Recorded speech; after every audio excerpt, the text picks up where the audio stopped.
Members, ഇവിടെ എത്തിച്ചേർന്നിരിക്കുന്ന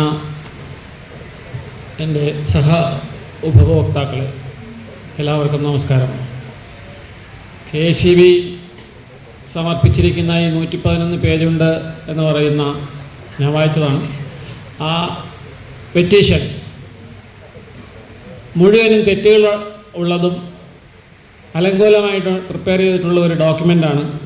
അത് സമ്മർലി reject ചെയ്യണം എന്നാണ് എനിക്ക് ആദ്യമായി കമ്മീഷനോട് അഭ്യർത്ഥിക്കാനുള്ളത്.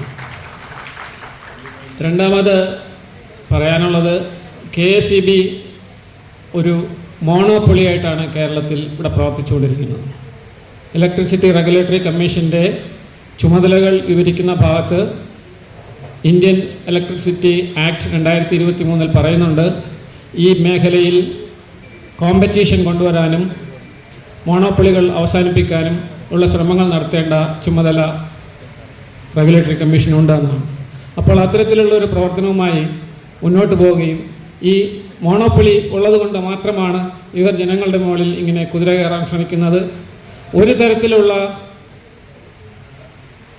കൺസ്യൂമേഴ്സിനോട് ഒരു സ്നേഹവുമില്ല എന്ന് എനിക്ക് പറയേണ്ടി വരികയാണ്. ഈ ഇലക്ട്രിസിറ്റിയിലെ ഉദ്യോഗസ്ഥന്മാർക്ക് കൺസ്യൂമേഴ്സിനോട് ഒരു സ്നേഹവുമില്ല. അവരെ ഏത് രീതിയിലും ദ്രോഹിക്കാൻ അവർക്ക് യാതൊരു മടിയുമില്ല എന്നാണ് നമ്മൾ മനസ്സിലാക്കേണ്ടത്.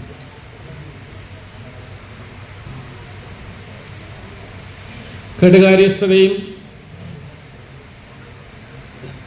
മാനേജ്മെൻറ്റിലെ ഫ്ലോസും എല്ലാം നമ്മൾ കണക്കാക്കണം.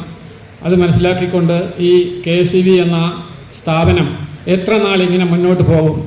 ഇവിടെ കൊണ്ടുവരുന്ന ഓരോ ചാർജ് വർധനവും ഒരു തരത്തിലും ഈ കമ്പനിയെ ഒരു ബ്രേക്ക് ഈവൻ എന്ന സ്റ്റാറ്റസിൽ പോലും കൊണ്ടുപോകാൻ പറ്റുന്നില്ല. അതൊരു വലിയ ബിസിനസ് ഫെയിലിയറാണ്. അപ്പോൾ അത്തരത്തിലും ഇവരെ ശാസിച്ച് നിർത്തുന്നുണ്ട്. അതിനുള്ള ഉത്തരവാദിത്വവും കടമയും റെഗുലേറ്ററി കമ്മീഷൻ ഏറ്റെടുക്കണം, ചെയ്യണമെന്ന് മാത്രം അഭ്യർത്ഥിച്ചുകൊണ്ട് നിർത്തുന്നു. നന്ദി, നമസ്കാരം. B. Arota.